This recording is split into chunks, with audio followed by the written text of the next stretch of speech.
Bueno, pues buenas tardes a todos. Bienvenidos a esta segunda edición de los seminarios conjuntos de la Sociedad Mexicana de Virología con la Sociedad Mexicana de Inmunología.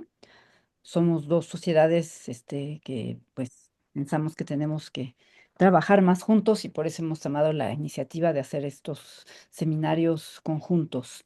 El día de hoy vamos a tener dos excelentes ponentes. La primera ponente es la doctora Ana Lorena Gutiérrez Escolano y ella nos va a hablar de em, los calicivirus como modelos de la interacción virus-hospedador y de estrategias antivirales. La doctora Ana Lorena es bióloga por la ENES de Iztacala. Hizo su maestría en ciencias en biología en la Facultad de Ciencias de la UNAM y su doctorado en ciencias en el Departamento de Patología Experimental en Cinvestav. Ha realizado varias estancias en el extranjero y actualmente es profesora investigadora en Cinvestav y es miembro del SNI nivel 3. Sus líneas de investigación se centran en estudiar la relación entre los calicivirus y sus células hospedadoras, especialmente en el papel de las proteínas celulares en la regulación de la replicación viral. Su grupo fue el primero en describir estas interacciones con las regiones regulatorias del genoma de norovirus humano y de otros calicivirus. Más recientemente, han explorado la identificación de moléculas involucradas en la inducción de la apoptosis durante la infección por el calicivirus felino. También su grupo ha contribuido al estudio de la epidemiología molecular de los calicivirus humanos y desde el punto de vista de formación de recursos humanos, la doctora Ana Lorena ha dirigido numerosas tesis de maestría, doctorado y también de tesis de licenciatura de diversas instituciones y universidades. Ha escrito artículos científicos en revistas de investigación internacionales, capítulos de libros y presentado su trabajo también en diversos congresos nacionales e internacionales. También participa activamente en la divulgación de la ciencia en diversos foros nacionales y ha sido coordinadora académica del Departamento de Infectómica y Patogénesis Molecular desde el 2015 y al 2023. La doctora Ana Lorena es miembro de la Academia Mexicana de Ciencias, de Ciencias y de la Sociedad Mexicana de Bioquímica y de la Sociedad Americana de Microbiología. Es miembro fundador de la Sociedad Mexicana de Virología, de la cual es actualmente secretaria. Participa en numerosos comités editoriales de revistas científicas y de divulgación. Doctora Ana Lorena, le agradecemos muchísimo el haber aceptado a dar este seminario el día de hoy y bueno, pues adelante. Muchas gracias. Pues muchas gracias. Antes que nada, quiero dar las gracias a la Sociedad Mexicana de Inmunología y a la Sociedad Mexicana de Virología por esta invitación para que presente algunos de los trabajos que tenemos realizando en el laboratorio relacionados con la interacción de los virus con su hospedador y cómo hemos podido, bueno, estamos trabajando esto también para desarrollar estrategias antivirales. Entonces, quería comenzar, platicándoles acerca de las gastroenteritis. Como todos ustedes saben, las gastroenteritis son un problema de salud pública a nivel mundial que aqueja a todas las personas, pero que afecta principalmente a los extremos de la vida, ¿no? Y simplemente en niños menores de 5 años sabemos que anualmente ocurren 700 millones de casos de diarrea aguda y que pues algunos de estos tienen pues situaciones fatales, ¿no? Entonces, estas gastroenteritis pueden ser producidas por parásitos, por bacterias, y el día de hoy yo quiero platicarles acerca de las gastroenteritis producidas por virus. Entonces, algunos de los agentes virales que conocemos que causan las gastroenteritis son los calicivirus, que son los primeros que menciono, no solamente por el hecho de que yo trabajé con ellos, sino porque fueron los primeros virus en haber sido asociados con la presencia de gastroenteritis en humanos. También tenemos a los rotavirus, que han sido un problema de salud infantil muy importante, pero que gracias al desarrollo de la vacuna, pues las formas graves de la enfermedad se han ido ya pues contendiendo. Y tenemos también algunos astrovirus y adenovirus y algunos otros miembros de otras familias virales como los coronavirus, como los picorna, que es el mismo familia donde se clasifica el virus de la polio, etcétera, ¿no? Entonces, la familia Caliciviridae debe su nombre a que justamente cuando las partículas virales se ven en microscopía electrónica de transmisión, se observan como un cáliz o como una estrella de David que asemeja a un cáliz, de ahí la palabra calicivíride. Y estos son virus que infectan a una gran variedad de vertebrados y que causan diversas sintomatologías, por ejemplo, causan enfermedades hemorrágicas en conejos, respiratorias o vesiculares y artríticas en articulares en gatos y gastroenteritis pues en ganado vacuno, en puercos y particularmente los que se clasifican en sapovirus y norovirus son los que causan gastroenteritis en humanos. Estos virus fueron los primeros, como les decía, en haber sido asociados con la gastroenteritis. Y un poquito de la historia es que un grupo de investigadores que estaba encabezado por el doctor Albert Kapikian, a finales de los años 60, principios de los 70, ellos trabajaban en los Institutos Nacionales de Salud en Estados Unidos y habían tenido ya la experiencia de trabajar con virus respiratorios y comenzaron pues a pensar en la posibilidad de que las gastroenteritis también pudieran ser de origen viral. Y ellos, tras un brote en una primaria de Norwalk, en Ohio, pudieron obtener muestras fecales, así como sueros de convalecientes, y instauraron una estrategia o una metodología que fue inmunoprecipitar las partículas virales con anticuerpos de estos convalecientes y pudieron observarlas en microscopía electrónica de transmisión. Evidentemente, con otro tipo de pruebas también, pues ellos llegaron a la conclusión en el 72 de que los calicivirus humanos eran causantes de gastroenteritis. Estos virus son virus que son los principales causantes de brotes de gastroenteritis no bacteriana y ocurren cerca de 1.000 millones de episodios de infecciones en el mundo anualmente y cerca de 2.000 defunciones, desafortunadamente, ¿no? Y se estima que ellos son responsables casi de una quinta parte del total de los brotes de gastroenteritis en el mundo y esto aumenta a más o menos el 50% cuando estos brotes son de origen alimentario. La sintomatología pues varía, pueden ser asintomáticos, pueden ser gastroenteritis leves, graves y potencialmente mortal. Y en individuos inmunocomprometidos, pues también pueden causar infecciones crónicas que duran bastantes meses y que además producen estar excretando estos virus constantemente. Los brotes normalmente ocurren en comunidades semicerradas o cerradas y de hecho su importancia cobró muchísima fuerza cuando en estos barcos de turismo en el Caribe empezaron a presentar brotes de gastroenteritis y el CDC entró para identificar el patógeno y bueno, identificaron a los calicivirus. Y de ahí, bueno, se han estudiado más y se ha observado que ellos pueden ser causantes de brotes que ocurren en guarderías, en casas de retiro para ancianos y también en hospitales, lo que es problemático. Y en Estados Unidos hay una incidencia bastante elevada de brotes en hospitales. La transmisión de estos virus ocurre por contacto con personas o por el consumo de alimentos o agua contaminada o contacto con fómites y pueden causar infecciones, digamos que en un solo individuo o también pueden causar brotes que afectan a dos o muchos más individuos.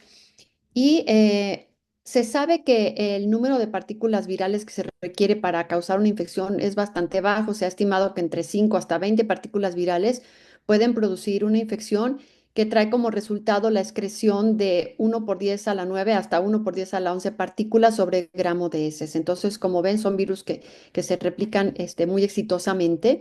Y otra característica importante es que ellos pueden atravesar el pH ácido del estómago y pasar hacia el intestino en donde es un pH un poco más alcalino y, y resisten muy bien a estos cambios, ¿no? Entonces, se conoce que atraviesan el tracto gastrointestinal porque van a infectar al tracto intestinal superior y causan inflamación del intestino delgado. Hasta hace poco tiempo no se conocía exactamente cuáles eran las células que infectaban. Se sabe, como se ven estas micrografías electrónicas y con estas tinciones de mactoxilina eosina, que son de biopsias de yeyuno de pacientes sin infectar o infectados, que son muchos pacientes voluntarios, que es bastante de la información que se conoce acerca de la infección con estos virus es con voluntarios. Y se observa que hay un acortamiento y adelgazamiento de las microvellosidades, lo cual trae pues como consecuencia una mala absorción y la establecimiento de la diarrea. Sin embargo, no se conocía con exactitud cuáles eran las células que se infectaban. Estos son trabajos más o menos del 2014, 2015 y en el 2020 el grupo de Green y colaboradores, continuando con estos estudios, encontró que una de las células más importantes que se infectan durante la infección son las células enteroendocrinas. Nosotros podemos ver aquí que son intestinos de pacientes pediátricos con trasplante de intestino. En la parte de la izquierda corresponde a pacientes con estos trasplantes y además que tienen la infección por norovirus. Y del lado derecho, pacientes que no tienen infección. Entonces, si pueden observar, aquí tenemos una tinción con anticuerpos que marca claramente el antígeno de la proteína mayoritaria de la cápside y en cortes consecutivos se pudieron hacer también la detección de la presencia del RNA viral, lo cual indica que estas células pues se infectan, ¿no? Y de cualquier manera también se sabe que el virus puede atravesar la mucosa y puede llegar hacia la lámina propia, en donde puede infectar algunas células del linaje inmunitario, como podrían ser células B, pues eso, células dendríticas. La sintomatología en los individuos inmunocompetentes es malestar en general, que se va a presentar después de una incubación entre 24 a 48 horas y que dura entre 12 y 72 horas. Y bueno, pues toda la sintomatología es más o menos la que ocurre con cualquier tipo de enfermedad gastrointestinal causada por cualquier microorganismo, ¿no? Que es un poco de malestar general, diarrea aguda y vómito, calambres abdominales, dolor muscular, dolor de cabeza, náuseas y fiebre de bajo grado. Y en la mayoría de los casos, pues la infección se autolimita entre 3 y 4 días posteriores a la presencia de los síntomas. Y esto, bueno, en individuos inmunocompetentes, como les decía al inicio de la charla, en los individuos inmunocomprometidos, pues la infección puede durar más tiempo y puede volverse crónica, inclusive el individuo puede estar excretando virus y estas son formas en las que se pueden presentar brotes todo el tiempo en la población. Em, Estos virus, a pesar de haber sido los primeros en haber sido identificados como causantes de gastroenteritis, no son buenos cultivándose. Ustedes saben que los virus requieren de células vivas para poderse multiplicar y estos virus no son muy buenos replicándose en cultivos celulares, digamos, estándar. Entonces hay una falta de reproducibilidad. En algunos experimentos han logrado tener mayor éxito que en otros laboratorios. En cuanto al cultivo, se producen bajos títulos virales y a veces hay falta de infección. Justamente la doctora Estes en el 2019 estableció una forma de propagación de los norovirus a través de la infección de organoides intestinales y es un sistema bastante robusto y reproducible, pero tiene dos limitantes, ¿no? Primero, que es carísimo porque se requieren de un montón de citocinas y de moléculas importantes para mantener los organoides y para diferenciarlos. Y por otro lado, pues también se requiere de personas altamente especializadas en esto, ¿no? En montar estos organoides. Entonces, esto ha sido un poco difícil. Entonces, las personas que trabajamos con el calicivirus, pues hemos echado mano de dos de los modelos que son miembros de la misma familia, que son el calicivirus felino y el norovirus murino. Ambos han sido bastante buenos para conocer la biología y la patogenia de los virus de la familia y particularmente el calicivirus felino y bueno, y el murino también son buenos modelos porque pueden cultivarse en cultivos celulares y porque además existen sistemas de reversa genética que permiten, bueno, asociar las mutaciones que nosotros podemos inducir en los RNAs con el fenotipo en las células o inclusive en los modelos animales. Entonces, yo voy a hablarles hoy de la investigación que tenemos utilizando como modelo al calicivirus felino y primero quiero comentarles que este virus no causa una infección gastrointestinal, sino causa una infección aguda del tracto respiratorio y causa estomatitis aguda y artritis aguda.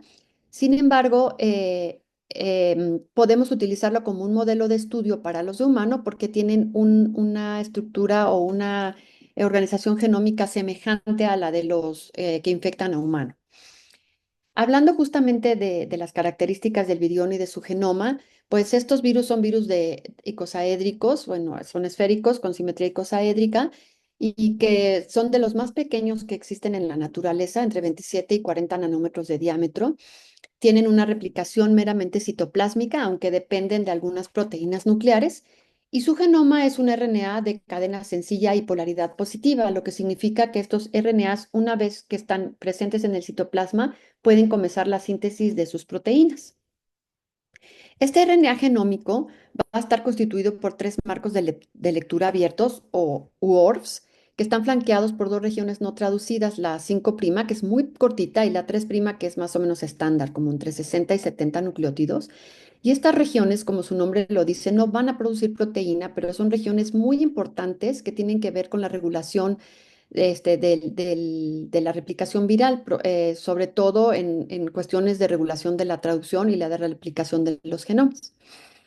El primer marco de lectura abierto va a codificar por una poliproteína que es procesada por la propia proteasa NS67 del virus y que va a producir seis proteínas que son proteínas no estructurales que, como su nombre lo dice, no van a formar parte del virión como tal, pero sí tienen un papel muy importante en el establecimiento de la infección, es decir, son las que dentro de la célula regulan para que el virus pueda apoderarse de ciertas vías o maquinaria celular y poder replicarse exitosamente. Y en el marco de lectura 2 y 3 codifican por la proteína mayoritaria y minoritaria de la cápside respectivamente. El marco de lectura 2 codifica por un precursor de la proteína madura que es procesado para producir a la proteína madura BP1 y una proteína conocida como líder de la cápside que es, digamos, una proteína que nosotros estudiamos en el laboratorio y que espero en un futuro igual tener la posibilidad de platicarles acerca de esta proteína, que se conocía ya que era la inductora del efecto citopático producido durante la infección y que en nuestro laboratorio se descubrió que es, por lo menos en in vitro, la responsable de la activación de la apoptosis, que es uno de los procesos que el virus requiere para su replicación.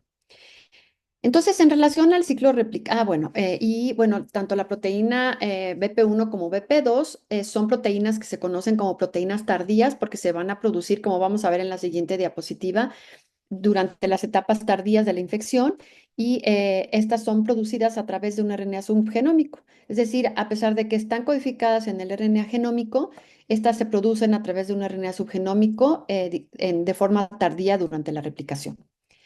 Entonces, nosotros en esta imagen puedo mostrarles aquí cómo está el ciclo replicativo y bueno, el estudiar los ciclos replicativos de los virus es muy importante porque nos va a permitir no solamente conocer de qué depende el virus para poderse multiplicar en una célula, sino también el desarrollo de estrategias tanto antivirales como de diagnóstico. En este sentido, por ejemplo, sabemos que la partícula del calicivirus felino puede unirse a su receptor proteico y este receptor ha sido identificado como la molécula YAM, que es una miembro de la superfamilia de las inmunoglobulinas, que está relacionada con la formación de las uniones estrechas, ¿no? Entonces, una vez que el virus interacciona con este receptor, va a entrar a través de endocitosis mediada por clatrina e inmediatamente va a liberar su genoma en el citoplasma. Y una vez allí, este interacciona rápidamente con la maquinaria traduccional celular para producir a esta poliproteína que va a dar origen a las proteínas no estructurales. Estas van a estar situadas cerca del retículo endoplásmico, en donde van a formar compartimentos membranosos. Hay una proliferación de membranas bastante importante y van a hacer bolsitas independientes que son conocidas como complejos de replicación, que tienen varias, digamos, funciones, como es la compartimentalización del RNA, como es la evasión de la respuesta inmune, evadir que se pueda degradar el RNA, etcétera. Pero aquí una de las funciones más importantes es que como las proteínas no estructurales están presentes, pues en este lugar es en donde el RNA genómico puede servir como molde para la síntesis de un intermediario de RNA de polaridad negativa que va a servir como molde para la síntesis de múltiples copias del RNA genómico y subgenómico. Entonces, el destino de los RNAs genómicos va a ser formar el genoma de la progenie viral, mientras que el de los subgenómicos es salir hacia el citoplasma, también utilizando la maquinaria traduccional celular, traducirse y producir las proteínas estructurales que estas tienen la capacidad de autoensamblarse. Entonces, cuando se autoensamblan en presencia de los genomas, pues van a formar las partículas virales completas que van a salir de la célula a través, como les decía, de la inducción de la apoptosis y con eso se diseminan en el hospedador, ¿no? Entonces, este ciclo replicativo es, digamos, es lo que conocemos y sabemos que en cada uno de estos pasos hay varias proteínas celulares que están involucradas en que todo esto ocurre de una manera muy eficiente. Y como les decía al principio, el conocer estos ciclos de replicación pues nos van a ayudar al desarrollo de estrategias antivirales. Entonces, en este caso, quiero decirles algunos ejemplos. Por ejemplo, cuando nosotros conocemos cuál es el receptor del virus o cuál es la parte del virión que interactúa con este receptor, pues podemos desarrollar, por ejemplo, anticuerpos que van a bloquear esta interacción y que pueden servir como antivirales e inclusive la generación de estos anticuerpos contra las partículas virales, pues pueden servir como vacunas. Y un ejemplo grande fue lo que vimos con la proteína de la cápside de SARS-CoV-2 ahora en esta situación de COVID-19. Por otro lado, por ejemplo, el conocer la secuencia del genoma de estos virus y de cualquier virus, ¿no? Nos va a permitir el desarrollo de diagnósticos y también el estudio de la epidemiología molecular, es decir, sabiendo la secuencia genómica y los cambios que hay, pues nos van a permitir conocer cómo son estas variantes, cómo se generan y también nos va a permitir el diagnóstico, que también es pues una forma también de contender contra el virus debido a que, por ejemplo, lo vimos también igual en esta pandemia, ¿no? El desarrollo de estas estrategias de RT-PCR pues permitieron identificar la presencia de infección en personas asintomáticas y aislarlos y evitar los brotes, ¿no? Otras de las estrategias comúnmente que se conocen, que actúan como estrategias antivirales, pues es también el bloqueo de las proteínas que tienen actividades catalíticas, como las proteasas o las replicasas virales. Entonces, ejemplos de ello los tenemos por ejemplo, pues, fármacos que bloquean estas actividades y esto se ha visto que es parte de lo que se conoce para el control de las infecciones por VIH y por el virus de la hepatitis C.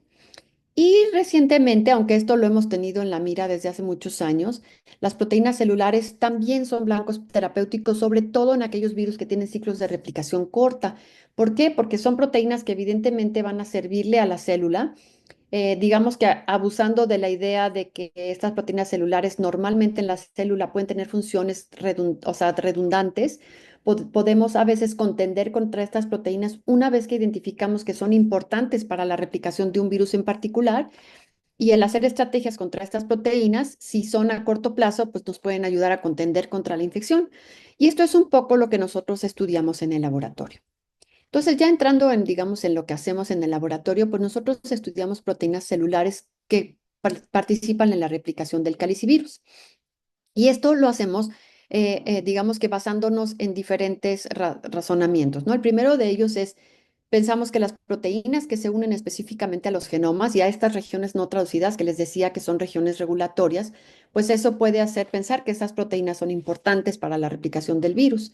También aquellas proteínas que se unen a otros componentes virales, como por ejemplo a otras proteínas virales, aquellas que cambian su localización subcelular o aquellas que se modulan durante la infección, es decir, que aumentan o disminuyen durante la infección, ¿no?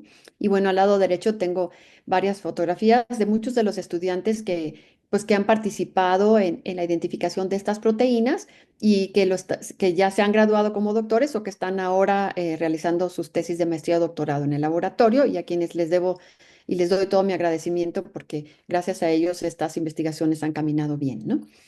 Y bueno, entonces lo primero que hicimos fue, trabajamos inicialmente con el RNA del virus Norwalk, que es el prototipo de los que infectan a humanos.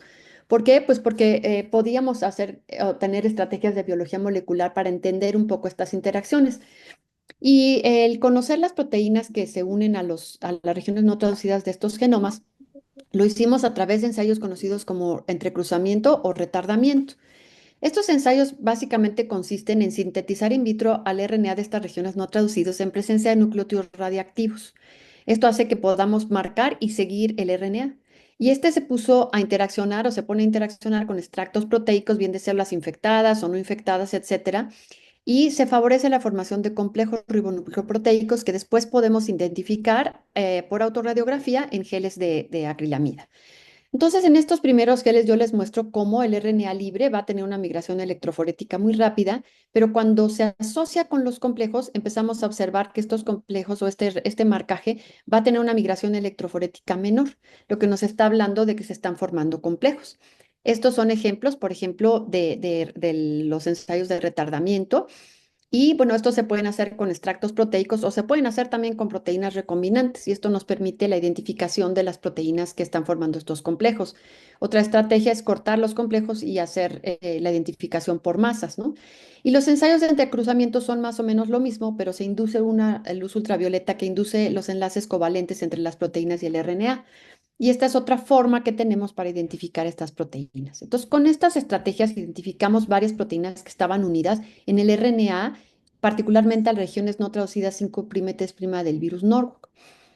Entonces, esto nos permitió identificar algunas proteínas y una de las que nos interesó mucho fue una proteína que se conoce como nucleolina.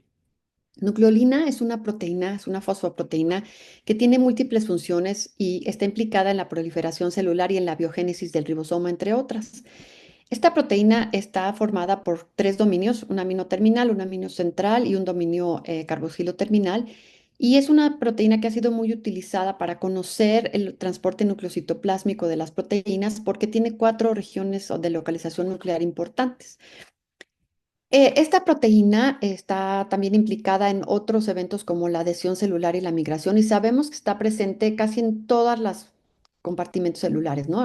Debe su nombre a que está presente en muy buena cantidad en el nucleolo, pero también está en el nucleoplasma, también está en el citoplasma, e inclusive está en la membrana plasmática.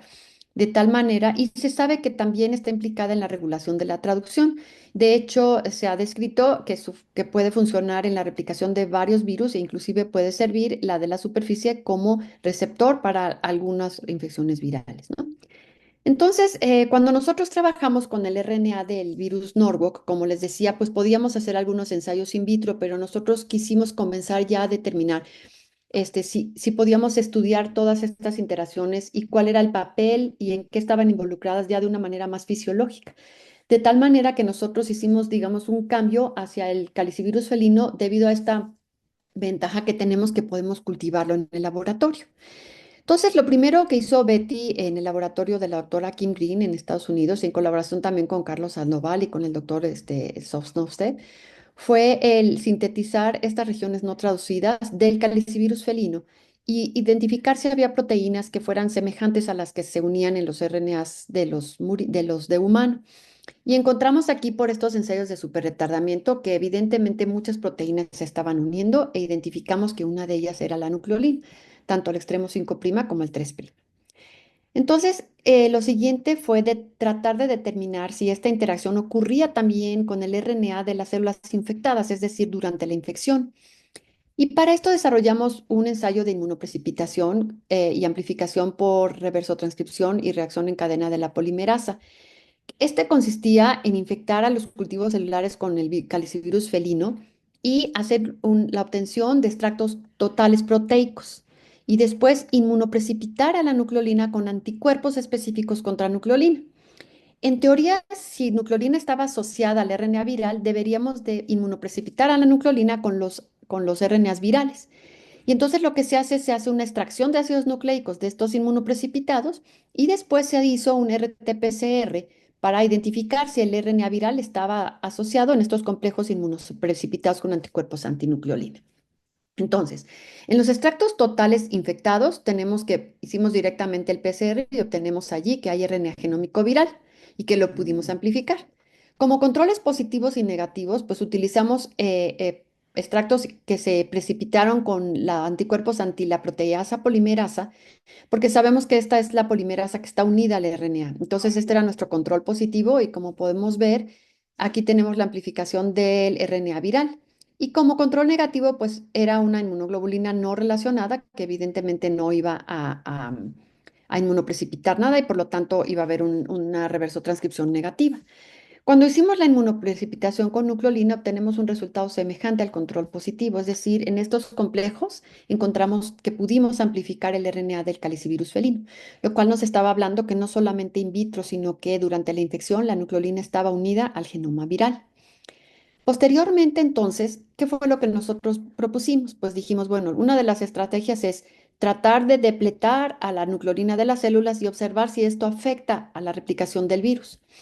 Y esto lo hicimos mediante una estrategia conocida que seguramente ya todos conocen, que es la interferencia por RNAs de interferencia.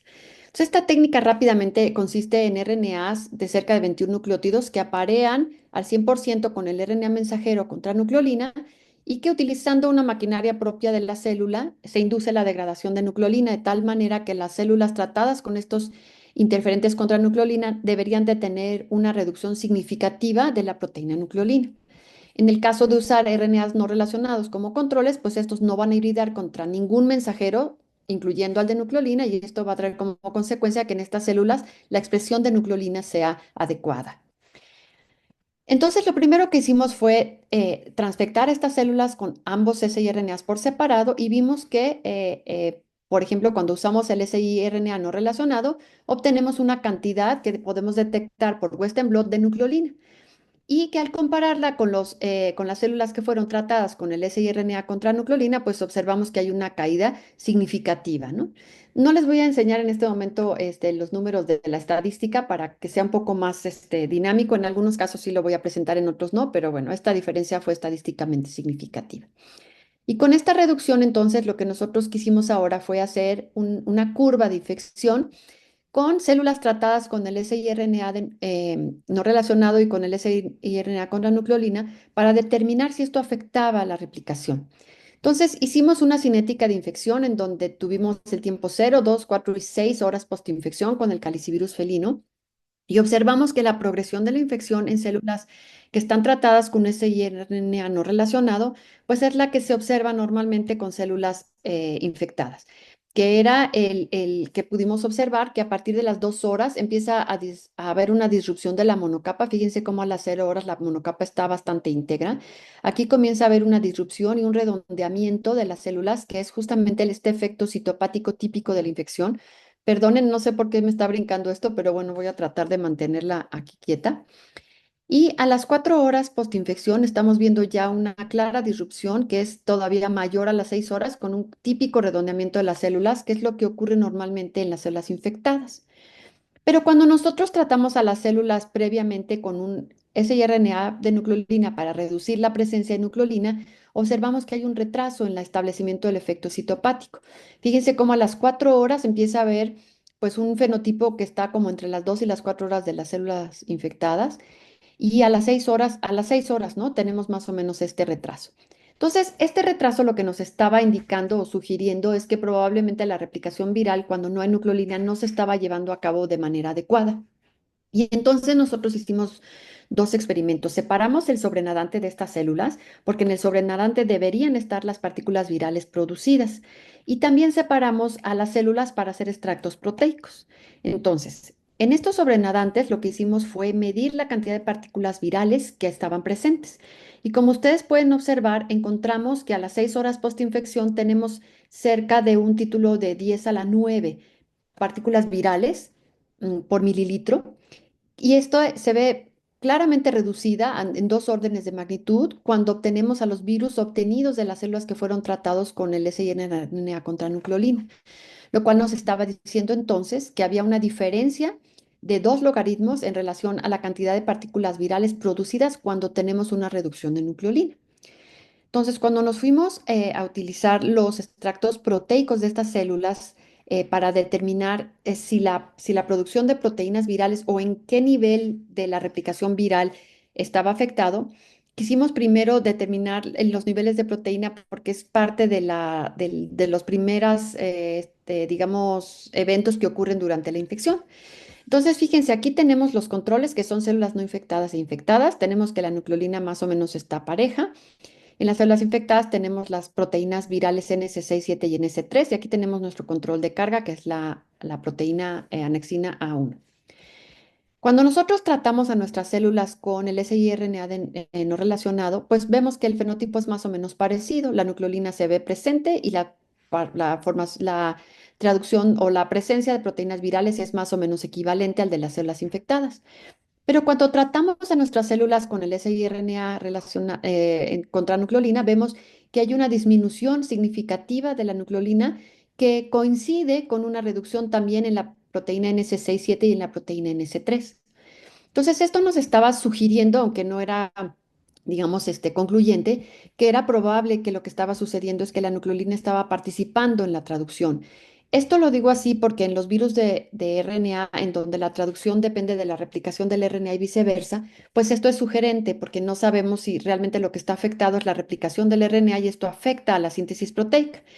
Pero sí tenemos la posibilidad de volver a los estudios in vitro y hacer ensayos de traducción in vitro para determinar si nucleolina estaba implicada en la síntesis proteica. Entonces, Betty en el laboratorio de la doctora Kim Green y en nuestro laboratorio también realizó estos ensayos de traducción in vitro que consiste en usar extractos de reticulocito de conejo, que son los extractos que se usan normalmente para la síntesis in vitro de proteínas, no, no nada más de las virales, sino que pues muchas proteínas, ¿no? Esta síntesis se hace en presencia de metionina marcada con azufre 35, de tal manera que las proteínas sintetizadas en estos sistemas van a estar marcadas y vamos a poderlas seguir. Y entonces nosotros en estos extractos pusimos también al RNA mensajero del virus, del calicivirus felino, y entonces obtuvimos la síntesis de las proteínas virales marcadas con metionina y estas pudieron ser observadas en geles de acrilamida y por autoradiografía. Entonces, fíjense, cuando Betty pone el RNA digamos que sin agregar nada en el puro extracto, pues observa que en estos extractos existe la síntesis de proteínas virales, como están marcadas aquí. Esta corresponde a la proteína de la cápside BP1 y estas a las proteínas no estructurales P39 y P32. Pero cuando va aumentando la cantidad de nucleolina, se va observando que hay un aumento en la síntesis de las proteínas virales, que es dependiente de la cantidad, del aumento en la cantidad de nucleolina. Y como control, pues agrega una proteína no relacionada, como es GCT, y se ven que los niveles de esta proteína BP1 son semejantes a los de los RNAs que fueron transfectados para la síntesis proteica y que no estaban en presencia de nucleolina. Entonces, con estos resultados, nosotros digamos que podemos concluir ahora sí que la nucleolina participa en una traducción eficiente del calicivirus felino.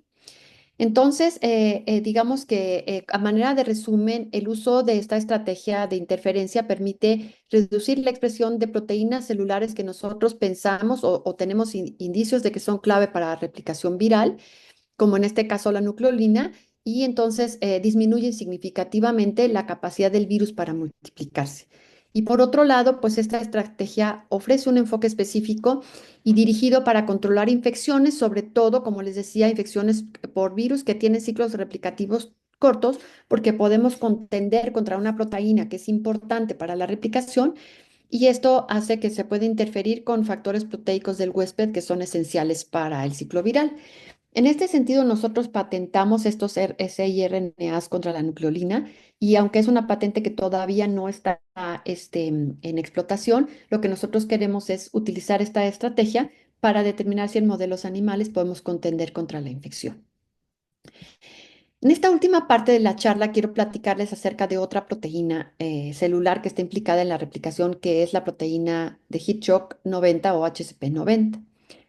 Esta proteína es una proteína que es muy abundante y conservada en las células y que regula a la conformación de proteínas recién sintetizadas, es decir, corrige proteínas mal dobladas e impide que éstas se agreguen y de hecho impide también que se agreguen las proteínas mal dobladas. Y esta proteína se conoce mucho, pero también se desconoce mucho. O sea, se sabe que está implicada en la regulación de la maduración, en la concentración, en la conformación, en la ubicación subcelular y en la activación de proteínas. Se conoce, digamos, en la parte de abajo de esta diapositiva, que esta es capaz de interaccionar con proteínas que se les conoce como proteínas clientes y a través del uso de ATP, estas proteínas cliente pueden ser dobladas y pueden ser, digamos, activadas para que puedan llevar a cabo las funciones correctamente y además sean entregadas en los sitios en donde ellas deben de llevar a cabo su función. Sin embargo, nosotros sabemos que mediante el uso de inhibidores de esta HCP90 se puede, digamos, bloquear la capacidad que tiene esta proteína para tomar a sus proteínas clientes y activarlas. Entonces, cuando estas proteínas clientes no pueden ser activadas por HCP90 o no pueden ser dobladas de forma adecuada, estas se degradan a través del proteasoma. Entonces, este uso de estos inhibidores nos permitió poder estudiar la función que tiene HCP90 para la infección de los calicivirus. Em, la proteína HCP90, además de estar involucrada en todas estas vías, es importante también porque se sabe que es un blanco terapéutico contra el cáncer, contra infecciones por protozoarios y también contra infecciones virales. Particularmente contra el cáncer, se sabe que en el cáncer hay una proliferación rápida y mal control de síntesis de proteínas que va a resultar en un estrés celular Y se conoce que hay un aumento de HCP90 que promueve la supervivencia de estas células cancerosas y entonces esto favorece la tumorigénesis. Entonces, esta proteína ha sido activamente estudiada para contender contra los cánceres, porque esto ocurre además en cánceres muy diversos como de mama, pulmón, ovario, colonorrectal, etcétera. Entonces, esta proteína HCP90, pues también se han desarrollado estrategias para contender contra ella y esto ayuda como una estrategia anticancerígena. Entonces, regresando, digamos que al calicivirus felino y a los calicivirus y al HCP90, nosotros quisimos estudiar cuál era su función. Inicialmente nosotros la encontramos también asociada en las regiones no traducidas del genoma y quisimos también determinar si interaccionaba con el genoma o no. Pero también quisimos saber si esta proteína se modulaba. Entonces, Carolina Pérez, que es una de mis estudiantes que se doctoró hace un par de años, lo que hizo fue determinar cómo estaba la presencia de HCP90 en las células infectadas, porque sabemos que algunas células pueden ser, proteínas pueden ser moduladas, ¿no? Durante la infección. Entonces, ella ve que en células no infectadas tenemos aquí a la proteína y que en células infectadas a 1, 3, 6 o 9, digamos que no hay una diferencia estadísticamente significativa de la expresión de HCP90. Es decir, este virus no va a modular a HCP90. Aquí tenemos, bueno, la prueba de que estas células están infectadas a través de la detección de la proteína viral y, bueno, la actina que fue utilizada como control de carga. Posteriormente, entonces, lo que quiso Carolina fue, utilizando estos inhibidores, determinar si, aunque no se modulara, si nosotros bloqueábamos la función de HCP90, podíamos ver si esto repercutía en la eficiencia de replicación viral.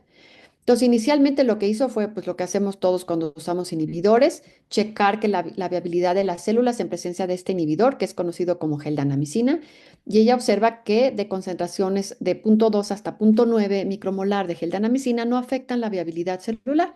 Entonces, escogimos una concentración intermedia, también porque habíamos visto otros reportes en donde utilizaban esta concentración en otros virus. Entonces, nosotros hicimos, digamos, que tratamos a las células con el vehículo del inhibidor de HCP90 y con el inhibidor de HCP90. Y en células no infectadas vemos cómo la monocapa está bastante íntegra y se observa bastante sana. Cuando nosotros infectamos a estas células que están tratadas con el DMSO, pues vemos que hay un progreso de la infección típico, ¿no? Que es a las 6 horas postinfección, vemos a las células redondeadas, la monocapa ya bastante alterada y estamos viendo que cuando nosotros ponemos al MG130, a la geldanamicina, perdón, observamos un retraso en la infección a las 6 horas postinfección. Fíjense cómo aquí, aunque la infección está progresando, discúlpenme, no sé por qué se me está brincando. Intenté bloquear esto de que se pasen solas, pero no sé si yo le estoy picando algo que pasa. Entonces, estamos viendo que aquí hay un retraso, es decir, sí hay un efecto citopático, pero no es tan marcado como cuando tratamos a las células con DMCO. Y nuevamente, esta fue una estrategia distinta para que la de los siRNAs, pero nosotros volvimos a medir el título viral en el sobrenadante de estas células y observamos que hay una reducción de 1,5 logaritmos, es decir, es una diferencia estadísticamente significativa en donde observamos que las células en donde HCP90 está inhibida, su actividad, vemos una producción de partículas virales mucho menor. Entonces, para tratar de determinar si el HCP 90 estaba nuevamente alterando la presencia de proteínas virales. Y como es una chaperona, nosotros quisimos también determinar si ella era chaperona de las proteínas virales, es decir, las proteínas virales van a estar en una concentración bastante grande en las células infectadas y siempre requieren de chaperonas que puedan doblarlas para que lleven a cabo sus funciones. Entonces, lo que hicimos fue nuevamente hacer células no infectadas y células infectadas de 1 a 9 horas. Aquí tenemos nuevamente células no infectadas como control. Y cuando las tratamos con geldanamicina, una forma de saber que la geldanamicina está actuando es que al inhibir HCP90, HCP70 se empieza a sintetizar. Esta es una proteína que es inducible y que cuando HCP90 no funciona, se induce. Entonces, aquí teníamos nuestro control de que la HCP90 estaba inhibida. Su actividad. Aquí tenemos nuevamente un control en donde vemos que no hay modulación. Aquí está la estadística. Tenemos también anexina A2 como control de carga. Y cuando nosotros investigamos la presencia de las proteínas no estructurales, observamos que no había ningún cambio significativo. Es decir, en presencia de la geldanamicina, así como en ausencia de la misma, estábamos encontrando que había más o menos la misma cantidad de proteína. Entonces, esto nos estaba diciendo que las proteínas no estructurales, al menos en lo que concierne a la proteína proteasa polimerasa, pues no requería de la actividad de HCP90. Pero al estudiar a las proteínas estructurales, particularmente a BP1, observamos esta diferencia en donde la presencia de la geldanamicina, es decir, cuando HCP90 está inhibida, nosotros observamos claramente cómo hay una reducción en la cantidad de la proteína presente.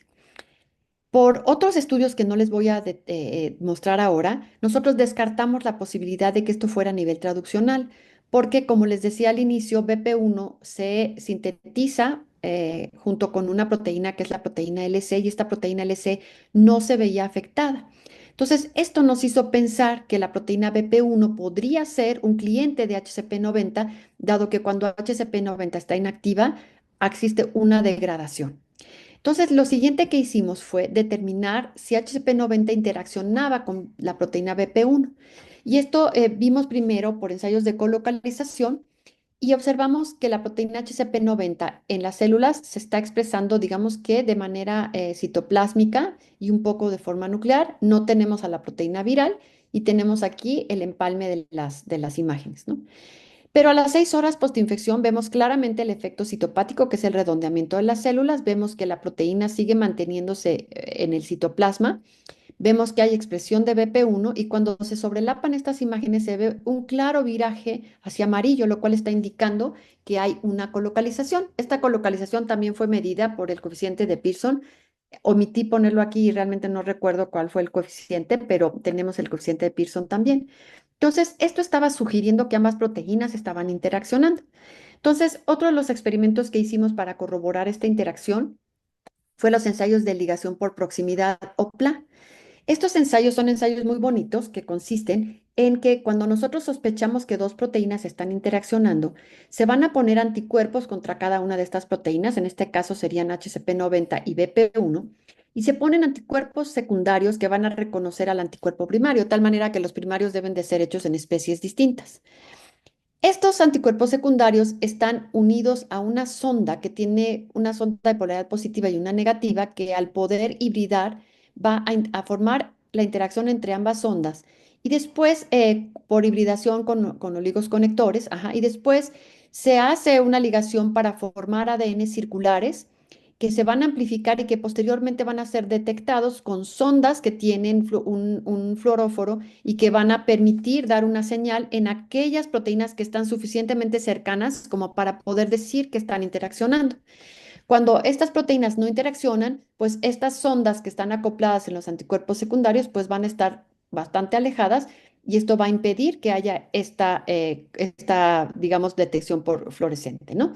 Entonces, en células no infectadas, evidentemente no va a haber BP1 y aunque nosotros pongamos ambos anticuerpos y hagamos todo este protocolo correcto, no vemos ninguna señal en rojo. Cuando nosotros hacemos el control que es con células infectadas, pero omitimos poner el anticuerpo anti-BP1, que es otro control, pues estamos viendo otra vez un control negativo en donde no hay señal. Pero cuando tenemos a las células infectadas por 6 horas en presencia de ambos anticuerpos, fíjense cómo se presenta una señal bastante clara. Entonces, estos ensayos de PLA nos corroboran que BP1 es cliente de la proteína HCP90. Y bueno, pues ahora nos encontramos, este es un trabajo relativamente reciente, determinando si realmente BP1 se degrada mediante el proteosoma y también estamos determinando cuál es la posible función de HCP90. Entonces, como HCP90 es una chaperona que ayuda en el plegamiento de proteínas complejas y evita su agregación, etcétera, nosotros proponemos que esta puede estar teniendo una función de plegamiento correcto de la proteína BP1, porque es importante que ésta se pliegue, evidentemente, para poder promover la formación de las partículas virales. Podemos pensar en maduración y procesamiento porque puede promover la forma activa, es decir, la dimerización, etcétera. La interacción con células, con otras proteínas de la célula huésped, porque sabemos que las proteínas virales interaccionan con otras proteínas de las células huésped, pudiera tal vez tener que ver con la estabilidad de las proteínas y el ensamblaje de las proteínas de la cápside viral, o facilitar la infección viral por participar en la producción de viriones funcionales, ¿no? Entonces, a manera de resumen de esta parte, pues nosotros vemos que la proteína BP1 es cliente de HCP90, que la inactivación de HCP90 induce su degradación, aunque todavía nos queda pendiente determinar por qué. Aquí hago un paréntesis breve. No podemos saber, sabemos que no es autofagia y no podemos saber que es proteosoma porque al inhibir el proteosoma se inhibe la replicación. Entonces, esto abrió una puerta, o sea, aunque no pudimos contestar si se degrada por proteosoma, sí abrió una puerta porque el proteosoma aparentemente es importante que esté activo para la infección viral. Entonces, vamos a resolver esto poniendo proteína viral recombinante y viendo si cuando está inhibida HCP90 se degrada vía proteosomal, porque cuando lo hacemos a través de infección, al inhibir el proteosoma se inhibe la replicación. Y bueno, pues este hallazgo va a abrir o está abriendo nuevas vías para comprender mecanismos moleculares implicados en la replicación de estos calicivirus y desarrollar potencialmente nuevas estrategias antivirales. En este caso, por ejemplo, podemos utilizar al 17-DMAG, que es un derivado de la geldanamicina, pero que no es tóxico, que está siendo utilizado en estos pacientes, bueno, en in vitro todavía, en células cancerosas que sobreexpresan HCP90 y entonces el poderlo utilizar pues nos va a permitir del desarrollo de estrategias antivirales, ¿no? Y bueno, pues no me queda nada más que agradecer por su presencia y por su atención, agradecer nuevamente a la Sociedad Mexicana de Inmunología y a la Sociedad Mexicana de Virología.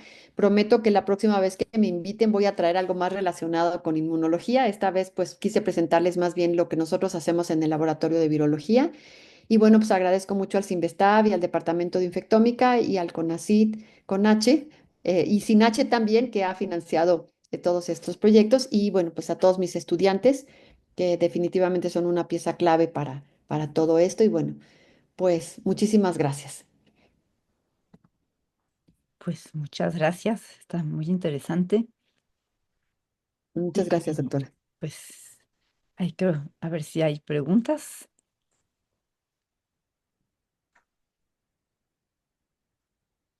Bueno, mientras que hay un par de preguntas, yo sí quería comentar, o sea, la nucleolina parece ser una pieza clave para muchos virus, ¿verdad? Sí, es una pieza clave para muchos virus. De hecho, creo que Carlos tiene también algunas investigaciones con Astro, ¿no? Claro, sí. Y No, justo con Rota. Rota, Con con Rota, Rota. ajá. Y Lo que nos... sí, Sigue, di, sigue. Carlos. No, No, no, no, no. Y sí, pareciera que es una pieza clave. Hay proteínas que por alguna razón, como que son utilizadas por los virus de una manera más canónica, ¿no? Y pues esta, al tener que ver, creo que con la regulación de la traducción, pues es importante. Seguramente los virus la ocupan para ello, ¿no? Digo, hace falta todavía. Nosotros vimos que no es indispensable porque, o sea, es indispensable en el sentido de que el virus replica cuando hay, pero cuando ponemos más es mucho más eficiente. Entonces, no pudimos todavía discernir si la proteína nucleolina como tal es un factor crucial o simplemente es un factor que favorece ciertos procesos, ¿no? Pero sí vemos que está implicada en esta traducción y que la mejora, ¿no? Y en esas células que están infectadas, ahorita Miguel, dame, ya que empecé a hacer mi pregunta, dame chance. En esas células que están infectadas, ¿de casualidad habrán visto nucleolina en la membrana? Fíjate que lo que hemos visto es que hay una traslocación del nucleolo hacia el citoplasma. Ok. Nosotros no sabemos si se vacía, es decir, si se trasloca del núcleo al citoplasma o si debido a que el virus induce apoptosis, se rompe el transporte nucleocitoplásmico y la nucleolina se queda en el citoplasma. Pero como quiera que sea, bien sea porque es exportada o porque no puede ser importada, su presencia favorece la replicación. Eso es lo que hemos visto, ¿no? Ahora, durante la infección con el virus, si se trasloca a la membrana, nosotros vimos que está presente, pero no sabemos si aumenta con la infección. Sí, de porque es manera una... natural, nucleolina está en el citoplasma. O Sí, sea, Sí, sí se puede también. encontrar. Sí. Sí. Ahora, una cosa es que justamente se han hecho algunos estudios en donde se dice que el receptor para los calicivirus de humano tienen 110 kilodaltones, que coincide con el peso de la nucleolina.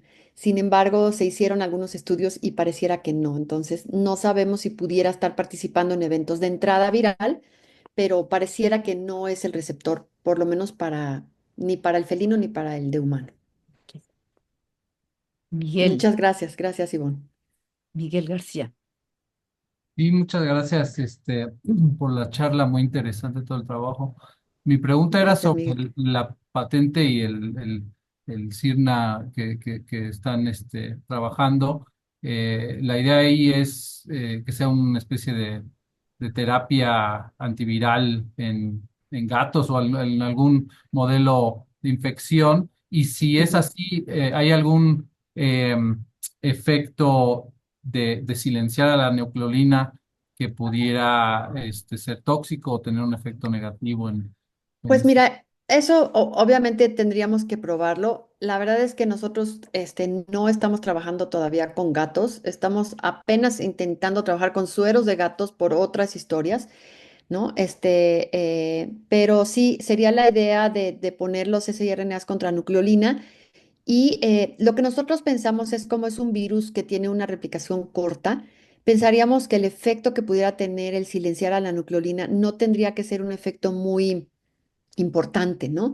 Sobre todo, como les digo, porque las células siempre tienen redundancia, ¿no? Entonces tú quitas una proteína y normalmente, aunque no siempre, va a haber otra proteína que podría suplir digamos, de manera parcial, esa función. Entonces, no lo pensamos como una estrategia para un virus de replicación larga, ¿no? Pero para un virus de replicación cortita podría ser.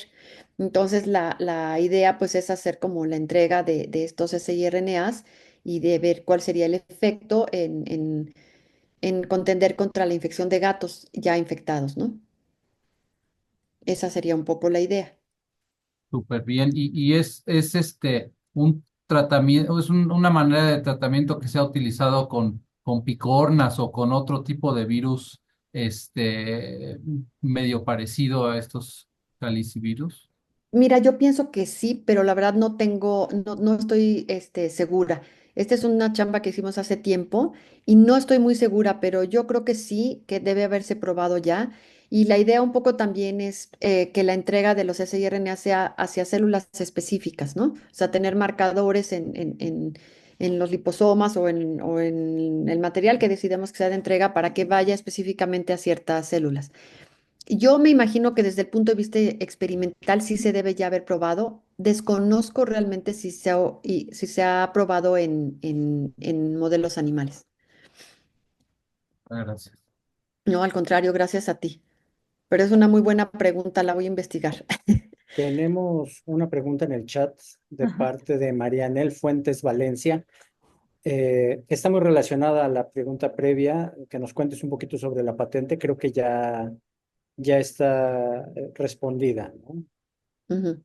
En general. No sé si María tenga algo más que le interese preguntar Yo creo que ya no hay más preguntas. o si ya quedó bien Yo creo que de momento no hay más preguntas, entonces quizás eh, seguimos con con el Jessica siguiente seminario. sí, Ok. pues muchas gracias Al contrario, muchísimas gracias a ustedes. Muchas gracias, y doctora. se queda pendiente el asunto con las MIP, ¿sale? Ujú. Muchas gracias. Gracias. Entonces, ¿qué hago? Nada más cierro mi micrófono, ¿verdad? Bueno. Sí. Entonces, Carlos, tú presentas a la doctora Claro que Jessica. sí. Bueno, continuando con esta serie de seminarios, damos ahora la bienvenida a la doctora Jessica Sánchez Ponce. Ella es bióloga por la Universidad Michoacana de San Nicolás de Hidalgo, maestra en ciencias biológicas y doctora en ciencias biomédicas por la Universidad Nacional Autónoma de México. Tiene una sólida trayectoria en investigación y trabajo de laboratorio en las áreas de biología molecular, celular, microbiología, virología e inmunología. Sus estudios de posgrado se especializaron en las interacciones entre herpes virus y monotrópicos. A lo largo de su formación y carrera profesional, ha coordinado proyectos de investigación, liderando equipos de trabajo y obtuvo el premio Aron Science a la investigación pediátrica. Ha participado en múltiples congresos nacionales e internacionales, fortaleciendo sus habilidades de comunicación científica, tanto escrita como oral, reflejadas en diversas publicaciones en revistas especializadas y en el desarrollo de una patente nacional e internacional para una técnica de PCR múltiple. Su experiencia laboral también abarca el ámbito clínico y de salud pública, incluyendo su labor como asistente de investigación en el Hospital Infantil de México Federico Gómez, donde participó en el procesamiento de muestras clínicas, cultivo celular y análisis de carga viral en pacientes pediátricos. Además, trabajó como coordinadora de calidad del agua y biología molecular en una asociación civil supervisada por SENACIC. donde logró optimizar el diagnóstico sanitario en el sector acuícola, aumentando en un 60% los diagnósticos emitidos y unidades acuícolas atendidas. Actualmente se desempeña como coordinadora de investigación clínica en el Instituto Nacional de Pediatría, donde lidera el diseño e implementación de proyectos destinados a mejorar la calidad de la atención médica y la sobrevida de pacientes pediátricos oncológicos. Apasionada por la enseñanza y la divulgación científica, ha capacitado a estudiantes de distintos niveles, transmitiendo su conocimiento y fomentando el desarrollo de nuevas generaciones en el campo biomédico. Su compromiso con la ciencia, la investigación clínica y la mejora de la... Agradecemos mucho su participación en esta serie de seminarios, doctora, y eh, esperamos contar con su presencia en futuras emisiones. Muchísimas gracias por la presentación. No sé si ahí me escucho bien. Sí, Sí, sí. Excelente. Bueno, muchísimas gracias. Voy a compartir pantalla.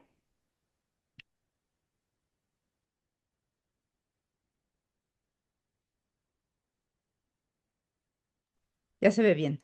Perfecto, muchísimas gracias. Agradezco infinitamente a la doctora Ivonne, al doctor Carlos por esta invitación, a la Sociedad Mexicana de Inmunología, a la Sociedad Mexicana de Virología y al doctor Ezequiel Fuentes, que fue quien hizo el contacto. Yo soy Jessica Sánchez y les voy a hablar acerca del trabajo que estuvimos haciendo en el Hospital Infantil de México Federico Gómez sobre algunas interacciones entre los herpesvirus, beta y gamma, y citocinas en un modelo pediátrico de trasplante.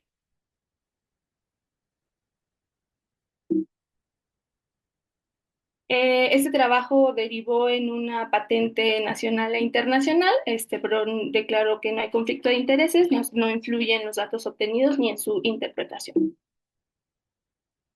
Bueno, los protagonistas de este trabajo son los herpesvirus. Los herpesvirus son virus de DNA de doble cadena que se encuentran dentro de una nucleocápside, los cuales están rodeados por un tegumento y esto a su vez está dentro de una membrana de glicoproteínas, por lo que son denominados virus envueltos. Se caracterizan por presentar un ciclo de vida bifásico en donde vamos a poder observar una fase latente y una fase lítica. La fase latente se asocia con la presencia del virus dentro de la célula y tiene una baja o nula expresión de genes virales, mientras que en la fase lítica, al contrario, hay una alta expresión de genes virales y por lo tanto la liberación de partículas y entonces la presencia del virus fuera de la célula se asocia con esta fase lítica. Estos virus son ubicuos, infectan hasta el 90% de la población y tienen un amplio tropismo celular. De acuerdo a este tropismo y a la similitud de sus secuencias, se van a clasificar en tres subfamilias: la subfamilia alfa, beta y gamma. La subfamilia alfa es principalmente neurotrópica, infecta células del sistema nervioso, mientras que la beta y la gamma son principalmente inmunotrópicas, infectan células del sistema inmune y son justamente estas dos subfamilias las que nos interesaron en este trabajo. Infectan principalmente linfocitos B, linfocitos T, pero también pueden infectar otras células inmunes como células dendríticas o monocitos, o incluso células no inmunes como las células epiteliales. Dentro de la subfamilia beta vamos a encontrar al citomegalovirus, al herpesvirus humano 6A, al 6B y al herpesvirus humano 7. Estos virus se proponen como potenciales oncomoduladores. Por ejemplo, de CMV se ha visto que tiene la capacidad de infectar células tumorales y ayudar en la progresión del tumor. En algunas líneas celulares de neuroblastoma, cuando se infecta con este virus, se ha visto que se asocia con con una mayor metástasis en comparación con líneas celulares de neuroblastoma que no están infectadas con este virus. Pero además se le ha asociado también con el rechazo, con la enfermedad de Hurter contra huésped y con algunas enfermedades organoespecíficas y se le han llamado algunos de estas como enfermedad por citomegalovirus. Por su parte, los herpesvirus 6A, B y el 7, que son un poquito menos estudiados, se han asociado con el desarrollo de roceola, algunas convulsiones febriles, con el síndrome de fatiga crónica. El 6B se ha asociado con esclerosis múltiple y la enfermedad linfoproliferativa crónica de células T también se ha asociado con el herpesvirus 6. Con algunas enfermedades organoespecíficas, como les decía, por ejemplo, encefalitis, esofagitis, gastritis, colitis o hepatitis. Por su parte, los herpesvirus gamma vamos a encontrar a EBV y al virus de sarcoma de Kaposi. Estos virus son considerados por la IARC como carcinogénicos tipo 1 porque tienen la capacidad de infectar células y transformar esas células. Estos sí son virus oncológicos per se. Por ejemplo, el virus de sarcoma de Kaposi, de hecho, debe su nombre a que es el agente etiológico en el desarrollo del sarcoma de Kaposi, es el agente etiológico también en linfoma de fusión primaria y se ha asociado con el desarrollo de la enfermedad multicéntrica de Castleman. De todas estas subfamilias, el más estudiado es el virus de Epstein-Barr. Este virus se asocia con el desarrollo de diferentes linfomas, por ejemplo, el linfoma de Burkitt, linfoma de Hodgkin, linfoma de células T y NK, con algunos carcinomas como el gástrico o el nasofaringio, y con el desarrollo de enfermedades linfoproliferativas post-trasplante. Este virus inicia su infección en la cavidad oral, justamente ahí infecta linfocitos B naïf y se transporta hacia el núcleo del linfocito para circularizarse en forma de episoma y permanecer en latencia, que es justamente esta capacidad que tienen esta familia de herpes virus para poder evadir el sistema inmune, para poder regular el sistema inmune, y de hecho de bebé se han descrito diferentes programas de latencia. Cada uno de estos programas va a conducir a un grupo específico de proteínas con funciones específicas. Por ejemplo, en la latencia 3 vamos a ver que están encendidas todas las proteínas de latencia, en donde están las 5 ERNAs, que son proteínas nucleares, y están también proteínas de señalización como las LMP, perdón, 1, 2A y 2B, que son 3 proteínas. Después en la latencia 2 hay un apagado de estos genes y básicamente se apagan todas las ERNAs exceptuando ERNA 1. Para la latencia 1 ya prácticamente se apagan todas las proteínas exceptuando nuevamente ERNA 1 y en la latencia 0 ya no hay expresión de estas proteínas.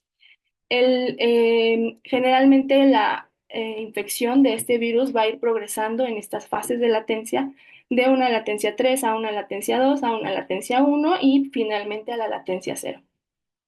Cada uno de estos programas, por supuesto, va a influir de manera específica el comportamiento del linfocito que se está infectando, de manera que, por ejemplo, en la latencia 1 o la latencia 0 se habla de que se alcanza un equilibrio con el huésped porque el virus puede permanecer prácticamente apagado en la latencia 1-0 y entonces pasar desapercibido por el sistema inmune y quedarse ahí durante toda la vida del hospedero.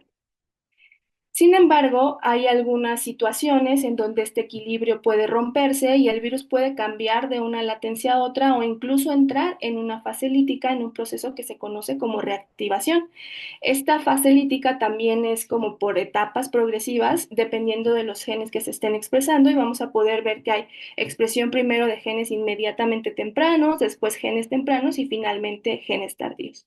En la expresión de genes tempranos, pues principalmente son transactivadores, como por ejemplo BZLF1. En cambio, en la expresión de genes tardíos ya van a ser genes que van a codificar más bien para proteínas estructurales como BLLF1, que codifica para la proteína GP350. A nosotros justamente en el laboratorio, una de las líneas de investigación que tiene el doctor Ezequiel ahí en la UIBC del Hospital Infantil de México, pues es conocer qué es lo que lleva a la reactivación de este virus de EBV, qué es lo que hace que pierda este equilibrio.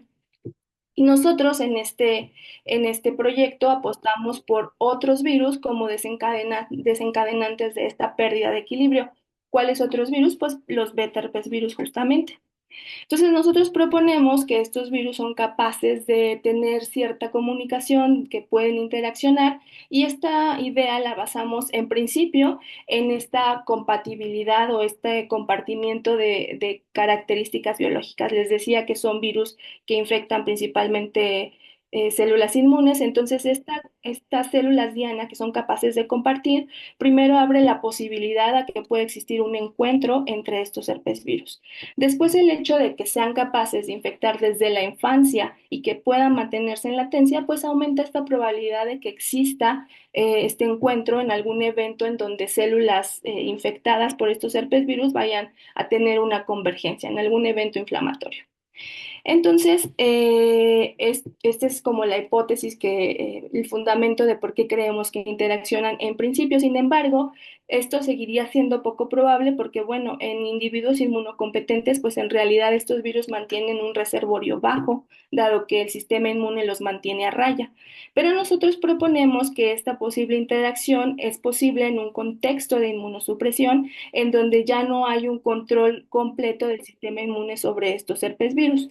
En este contexto de inmunosupresión, entonces estaría habiendo justamente una desregulación y estos virus pues ya podrían ser detectados por las diferentes técnicas como la PCR, porque cuando está en equilibrio con el hospedero, en general, pues las cargas no son detectables o son muy poco detectables. En cambio, ya en un contexto de inmunosupresión, esto cambiaría y esto llevaría a la desregulación y aumentaría considerablemente las probabilidades de encuentro.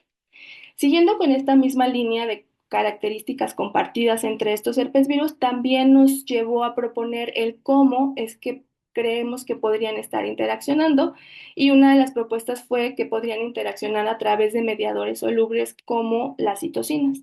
Porque estos virus, como una estrategia para evadir y regular el sistema inmune, han desarrollado un número grandísimo de proteínas y de RNAs virales para inmunoregular estas proteínas o RNA virales inmunoreguladores pueden actuar a diferentes niveles. Pueden actuar a nivel del sistema de complemento, en las vías de señalización de los patrones moleculares asociados a patógenos, o por supuesto en las citocinas y quimiosinas, que es lo que nosotros proponemos en este trabajo.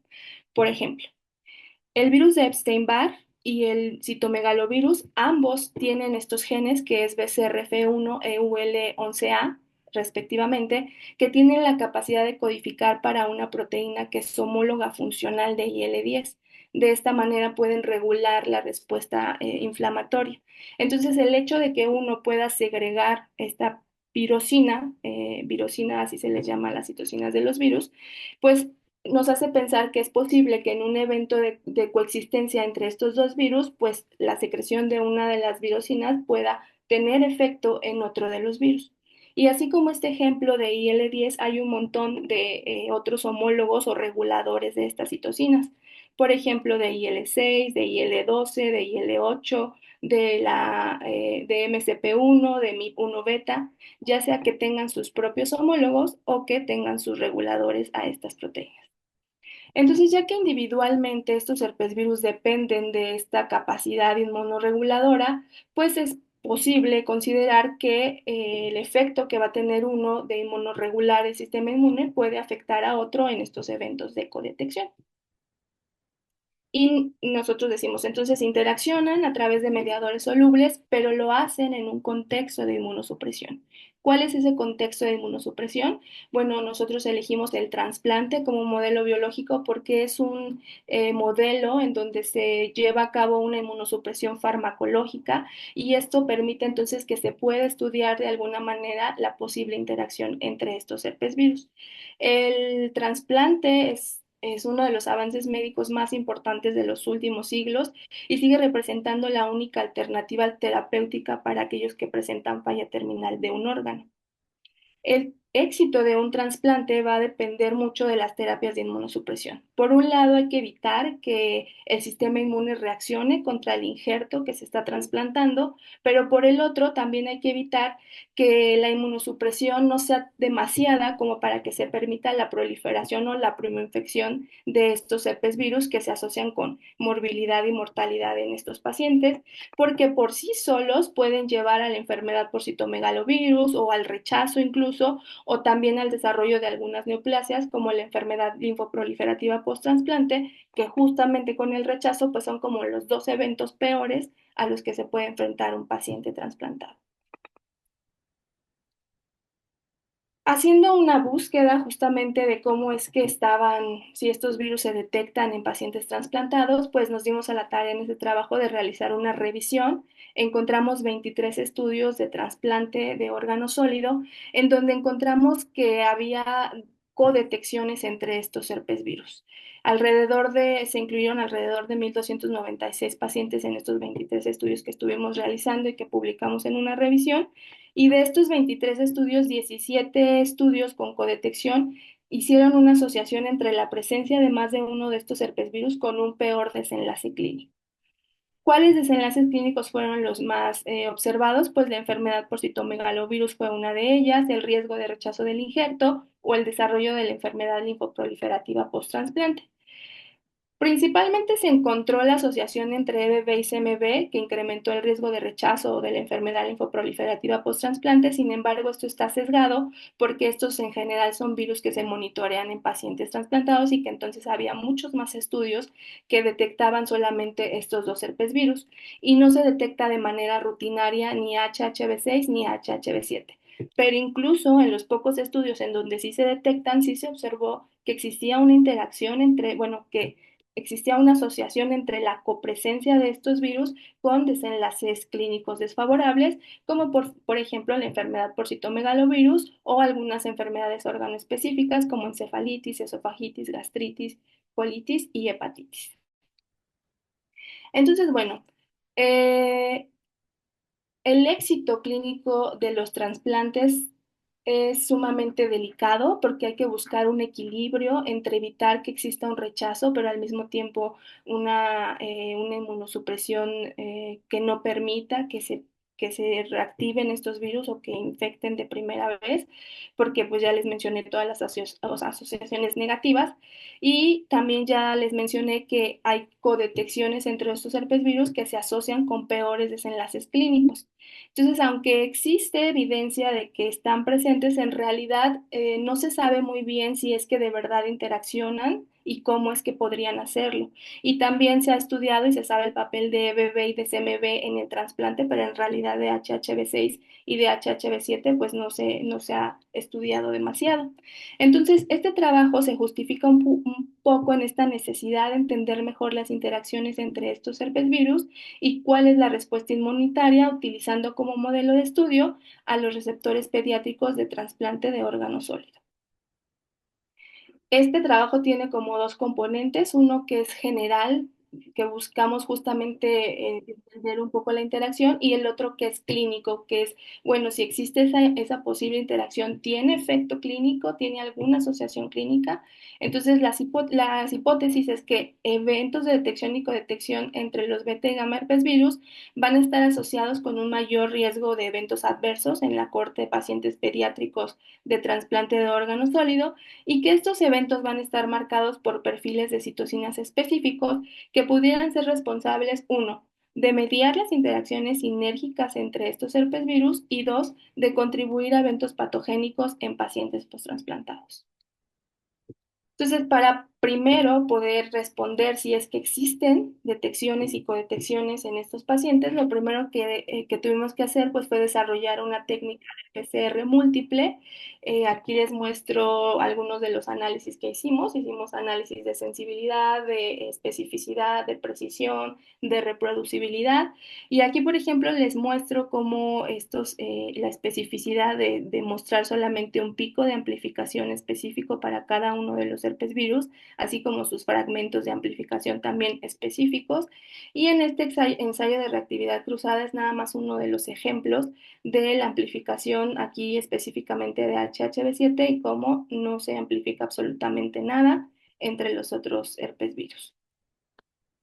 Estas gráficas aquí de regresión lineal muestran cómo hay una correlación significativa y mayor a 0.98 tanto en las copias de plásmido estándar con el ciclo umbral como entre las copias de plásmido estándar en un ensayo simple versus ensayos múltiples.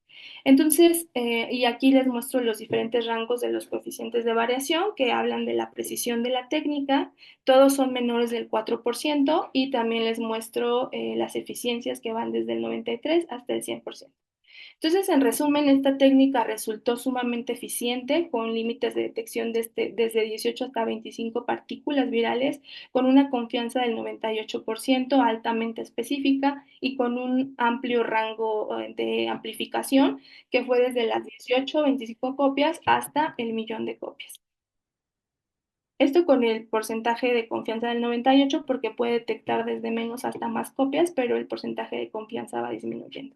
Entonces, esta técnica fue tan funcional que nos permitió patentarla. Esta fue la técnica que patentamos tanto a nivel nacional como a nivel internacional. y fue la que utilizamos justamente en nuestra cohorte de pacientes. Nuestra cohorte de pacientes pediátricos consistió en 34 pacientes sometidos a trasplante, 12 fueron sometidos a trasplante hepático, 22 a trasplante renal.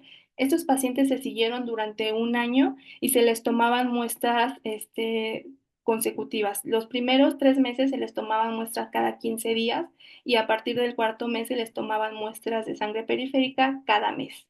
Entonces, en total tuvimos una cohorte de 495 muestras de sangre periférica, aproximadamente una mediana de 15 muestras por paciente, y estas muestras las separamos en plasma y en leucocitos, recordando nuevamente que la presencia de estos virus en plasma nos está hablando de una fase de su ciclo lítico, mientras que su presencia en leucocitos nos está hablando de una fase en su ciclo latente. Entonces, por eso separamos el plasma de los leucocitos para un total de 990 muestras que analizamos con esta técnica de PCR multiplex, capaz de detectar a los 5 herpesvirus, a EBV, a CMV, a HHV6, sin distinguir al subtipo A del B, al HHV7 y también al virus de sarcoma de Kaposi, además, por supuesto, de beta-actina, que fungió como un gen endógeno de control. Este es un ejemplo de cómo es que fue el seguimiento de uno de nuestros pacientes. Aquí en el eje de las X vamos a ver las copias virales por microgramo de DNA en los leucocitos o por mililitro de plasma. En el eje de las Y, perdón, en el eje de las X vemos cómo es este seguimiento en días de este paciente. En azul están las cargas virales detectadas para EBV, en morado están las de CMV, en verde las de HHV6 y en rojo las de HHV7, en gris las de KSB, que en realidad fueron todas negativas. Y las líneas continuas nos están hablando de la detección de la carga viral en los leucocitos, mientras que las líneas discontinuas nos están hablando de la carga viral en el plasma. Entonces, tuvimos eventos, algunos de detección simple, algunos de codetección, como por ejemplo este, que tuvo una codetección después del día 180 post-trasplante, una codetección entre EBV, HHV7 y HHV6, y también en algunos pacientes observamos detecciones persistentes durante un periodo de tiempo determinado. Entonces, bueno, como este ejemplo, se siguieron los 34 pacientes. En total, encontramos 171 episodios positivos con la anemia viral, predominando principalmente HHV7 con un 39%, seguido de EBV con un 30%, CMV con un 20% y HHV6 con un 11%. Del virus de sarcoma de Kaposi no encontramos ningún evento de anemia viral. También encontramos eventos de codetección, 24 eventos de codetección en donde predominó principalmente la presencia del virus de Epstein-Barr y de HHV7 con un 62% y después la participación de HHV6. Aquí les muestro la diferencia de los leucocitos y en plasma para cada uno de los virus. En general, podemos observar que la mayoría de los virus pues, presentaron positividad en leucocitos, a excepción de HHV6. Y esta gráfica de aquí son las copias virales, tanto de DNA en el leucocitos como en plasma, de los diferentes herpesvirus, solamente para ver que hay un amplio rango de cargas virales y que el virus que presentó el mayor número de cargas viral fue HHV6. Esto fue muy interesante porque justamente el más observado fue HHV7 y el de mayor carga fue HHV6 y estos virus les comentaba que no se monitorean de manera rutinaria en los pacientes post-trasplantados. Entonces nos dimos a la tarea de hacer búsquedas clínicas para ver si había asociaciones entre estas adenemias virales observadas y nuestros pacientes. Y encontramos que el citomegalovirus se incrementó el riesgo de rechazo tanto en los pacientes de trasplante hepático, incrementó el riesgo hasta 40.3 veces, como en los pacientes de trasplante renal, incrementó el riesgo 4.2 veces. Por su parte, HHV6 también incrementó el riesgo de rechazo renal hasta un 5.5 veces. El de CMV ya se había reportado que se asociaba con el incremento en el riesgo de rechazo. De HHV6 no había reportes porque les digo que no se monitorean, entonces fue un hallazgo importante en este laboratorio encontrarlo. Y también encontrar a EBV con HHV7, porque EBV sí se monitorea, pero por sí solito no se asoció con riesgo de rechazo, pero sí lo hizo cuando estuvo en codetección con HHV7. Incrementó el riesgo de rechazo renal 5.5 veces. Y aún más impresionante, cuando se veía la codetección triple entre EBV, HHV6 y HHV7, este riesgo de rechazo se incrementó hasta 17.6 veces. Entonces, bueno, la asociación entre el rechazo y la codetección apoya que estos virus pueden estar interaccionando entre sí y que esto potencialmente va a resultar en una sinergia de sus efectos patogénicos. Entonces, para intentar probar ahora la idea de que se comunican o que esta interacción puede ocurrir mediante mediadores solubles como las citocinas, pues nos dimos a la tarea de buscar ahora estas citocinas en algunas muestras de plasma de nuestros pacientes. De todas las muestras que les mencioné de plasma, seleccionamos 158 muestras para hacer la determinación de la citocinemia. Estas 158 muestras, esta selección se basó en dos criterios principales: la presencia viral, por supuesto, y también el rechazo. Entonces tenemos muestras tanto negativas a los virus y al rechazo, por supuesto, como muestras positivas, en donde se incluyeron muestras que fueron asociadas tanto a eventos múltiples como a eventos simples, y se consideraron todas las combinaciones y todos los virus, y se consideraron todos los eventos de rechazo también. Para hacer la medición de las citocinas utilizamos un kit de multiplex, de Bioplex, en donde se midieron 17 citocinas. Elegimos este kit porque pues estábamos intentando que se concentraran como diferentes tipos de citocinas, tanto de TH1, TH2, TH17, y este kit era como el más completo en ese sentido. Entonces medimos estas citocinas en las 158 muestras, estas 17 citocinas, y en total tuvimos una medición de 2.686, una N, de las cuales el 57% resultó citocina positivas. En esta gráfica de aquí les muestro cuál fue el comportamiento de cada una de estas citocinas, porque podemos observar que hay algunas que presentaron, pues fueron positivas en la mayoría de las muestras, mientras que otras fueron negativas en la mayoría de las muestras. Pero eso sí, las 158 muestras analizadas fueron positivas al menos a una de las citocinas. Bueno, entonces ahora lo que hicimos fueron hacer análisis tanto cuantitativos como cualitativos para ver cuál es el comportamiento de estas citocinas ya en las muestras positivas a los virus. Separamos las muestras positivas a un solo virus, que se muestra aquí en este mapa de colores, en esta primer columna, y aquellas que fueron reguladas a la alta en las muestras con más de un herpes virus detectado. Entonces aquí claramente se ve que, bueno, este es el reflejo del análisis cuantitativo, y aquí claramente se ve cómo hay un mayor número de citocinas reguladas a la alta cuando hay más de un virus presente. Y lo mismo vimos en el análisis cualitativo. Hay más citocinas reguladas positivamente cuando hay más de un herpes virus presente, y además sus magnitudes de asociación, sus RSR, son mayores. Ambos análisis se resumen en este diagrama de Venn. Aquí podemos observar que solamente IL-17 fue como exclusiva de la anemia viral simple de esas muestras. En cambio, IL-1 beta, IL-2, 4, 8 y 12 se asociaron con la anemia viral múltiple de manera exclusiva. Entonces se identificó esta citocinemia positiva en los pacientes posttransplantados, la cual fue asociada a la presencia viral y fue mucho más intensa en presencia de más de un herpes virus. Hicimos estos mismos análisis de cuantitativos y correlativos considerando la concentración de las citocinas, pero ahora para cada uno de los virus. Estas grafiquitas como más azul claro son aquellas muestras sin anemia viral, y esas muestras las comparamos con la presencia de un virus, que son como los colores azul medio, y la presencia de más de un virus, que es el azul más fuerte.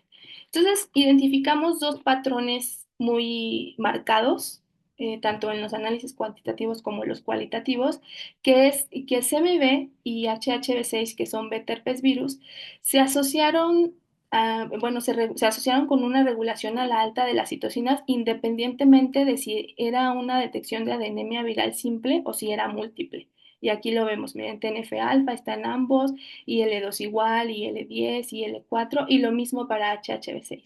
En cambio, HHV7 y EBV se asociaron principalmente cuando hay más de un herpes virus detectado y de manera excluyente además. Aquí, por ejemplo, IL-2, 8, IL-1 beta, IL-4 y IL-10 se asociaron con la presencia de HHV7 más otro herpes virus.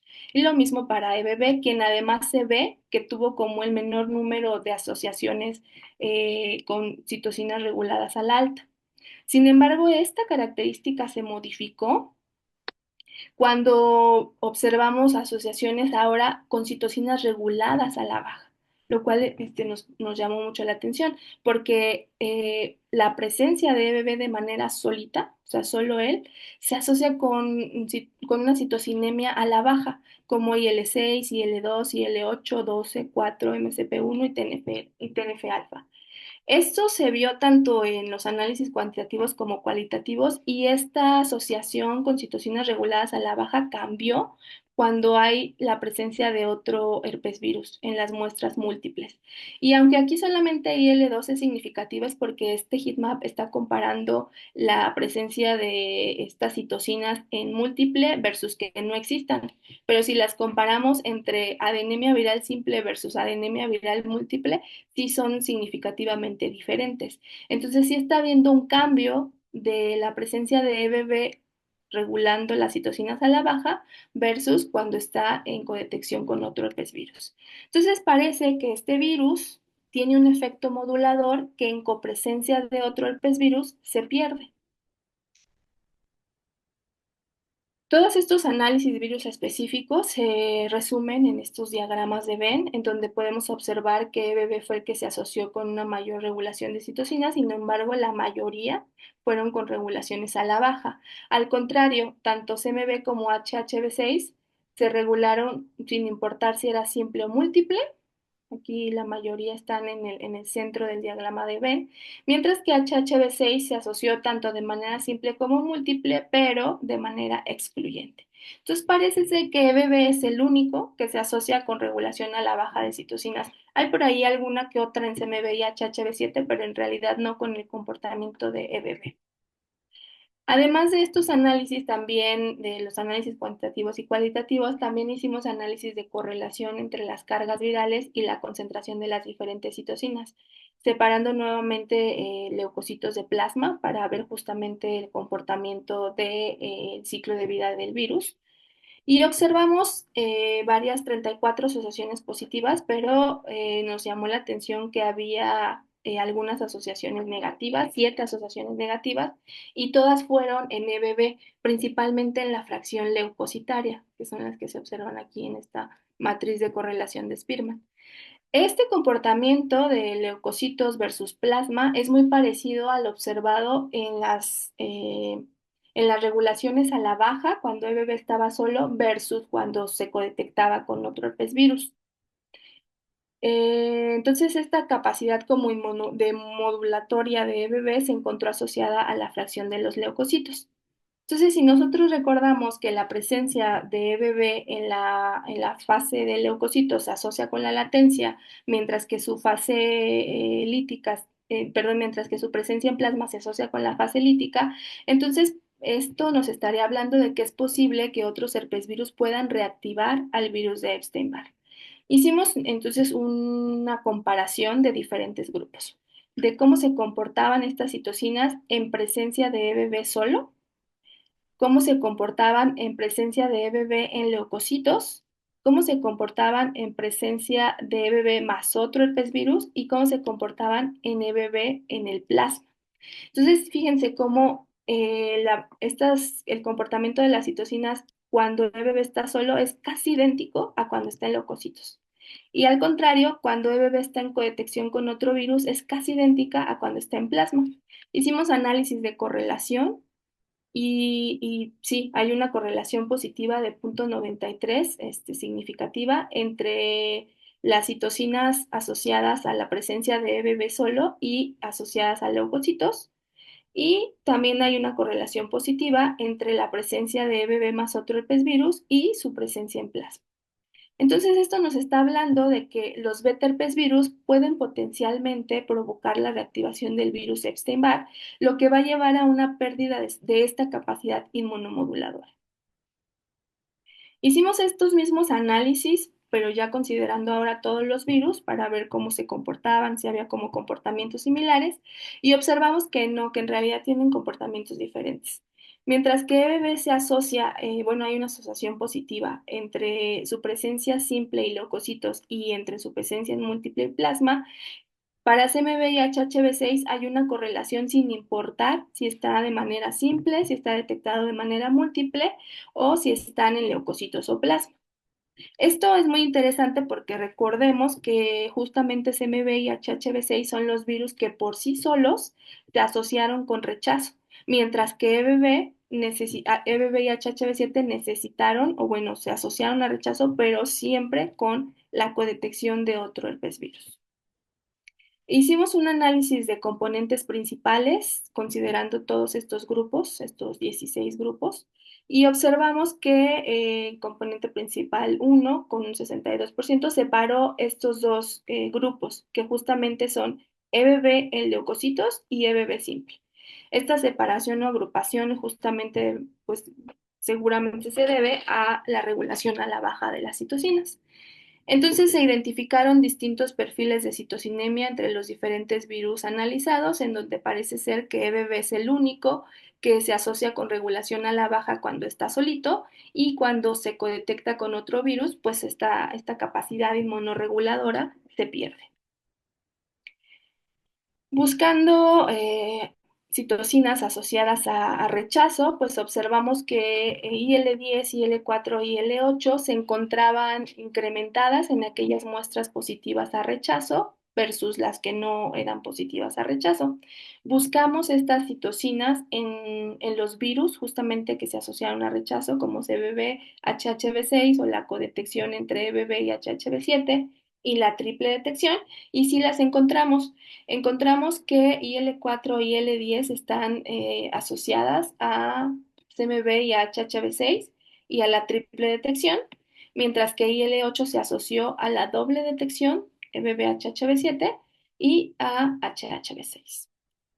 Entonces, estos hallazgos sugieren un papel de estas citocinas como mediadoras del rechazo del injerto inducidos por estos virus tras el trasplante, principalmente de los herpesvirus beta, CMV y HHV6, identificados como los principales asociados al incremento en el riesgo de rechazo.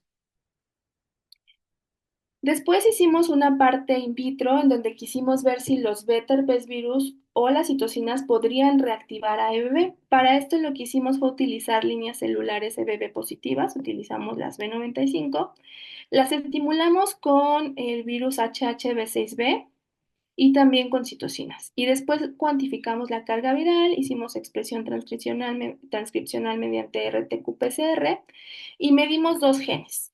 Un gen temprano, que les hablaba en la introducción, que es BZLF1, que es un transactivador del virus, y un gen tardío, que es BLLF1, que nos estaría hablando de una reactivación, de un cambio de latencia a la presencia de genes líticos, y medimos su expresión relativa en diferentes tiempos cuando hicimos el estímulo con HHV6, y observamos que efectivamente hay un incremento en la expresión relativa tanto del gen lítico temprano como del gen lítico tardío. Y además medimos también la cuantificación, bueno, cuantificamos la carga viral porque recordemos que en la fase lítica del virus pues hay una liberación de las partículas. Entonces observamos que efectivamente había un incremento de las copias virales por mililitro de sobrenadante cuando se estimularon con HHV6. Entonces, aparentemente sí HHV6 tiene la capacidad de reactivar a EBV. Hicimos estos mismos análisis, pero ahora utilizando citocinas, porque nosotros estamos diciendo que esta reactivación de los beta hacia EBV ocurre mediante las citocinas. Y observamos que tanto el gen lítico temprano como el tardío se incrementaron cuando utilizamos estas citocinas, que son justamente las que observamos de cambio cuando EBV estaba solito o cuando estaba versus cuando estaba codetectado con otros herpes virus. Y aquí destaco a IL-4, IL-8 e IL-10, que además fueron aquellas citocinas que se asociaron con el incremento de rechazo. Entonces, parece que EBV puede reactivarse tanto por los beta herpes virus como mediante citocinas. Entonces, en resumen de todo este trabajo, EBV de manera simple, detectado de manera simple, se asocia con una subregulación de las citocinas, una citocinemia subregulada. Por el contrario, CMV y HHV6 se asocian con una sobreregulación de estas citocinas. Este comportamiento de EBV cambia cuando hay otro virus en codetección con EBV y de estar regulando a la baja las citocinas, ahora las regula o se asocia con una regulación a la alta. Entre todo este cúmulo de citocinas, algunas, como por ejemplo IL-4, IL-10 e IL-8, pueden tener un efecto en el rechazo del injerto. Estas citocinas se incrementaron significativamente en estos pacientes con rechazo del injerto. Entonces, bueno, los beta herpes virus parecen que tienen la capacidad de revertir el efecto inmunomodulador y que su presencia entonces es interesante e importante de medirse en estos pacientes para ver si se asocian con riesgos de rechazo. Entonces, en conclusión, pues se identificó este perfil de citocinas plasmáticas asociadas a la detección de los beta y gamma herpes virus, así como a eventos de rechazo en pacientes pediátricos posttransplantados. La citocinemia positiva fue significativamente más intensa en los casos con presencia de más de un virus, observándose que los beta pueden inducir la reactivación de EBV, lo que compromete su capacidad inmunomoduladora y exacerba una respuesta inmune. Además, también citocinas como IL-4, 8 y 10 pues fueron particularmente relevantes como posibles mediadoras de la interacción viral, vinculadas tanto al rechazo como a la codetección de varios herpes virus. Esto sugiere que tienen un papel clave en la patogenia viral y en los mecanismos inmunológicos asociados al trasplante pediátrico, proponiéndolas como potenciales marcadores para el monitoreo clínico y blancos terapéuticos para mejorar el manejo de rechazo de estos pacientes. Por supuesto que hay que hacer otros estudios de estas cohortes para reforzar nuestras hipótesis. Agradezco muchísimo al doctor Ezequiel Fuentes Panana, agradezco a la doctora Abigail, al doctor Gustavo, al doctor José Carlos, la doctora Briseida, al maestro José Luis, al maestro Israel y al doctor Juan Rafael, todos del Hospital Infantil Federico Gómez que hicieron posible este proyecto. Agradezco a CONACYT, también sin H y con H, al doctorado en Ciencias Biomédicas, que es en donde realicé mi trabajo de doctorado, y a la Universidad Nacional Autónoma de México. Y por supuesto, mi total agradecimiento, me siento muy honrada de que me hayan hecho este espacio, a la Sociedad Mexicana de Inmunología y a la Sociedad Mexicana de Virología. Muchísimas gracias y quedo a sus preguntas. Muchas gracias, doctora. Un gran trabajo, muy, muy vasto.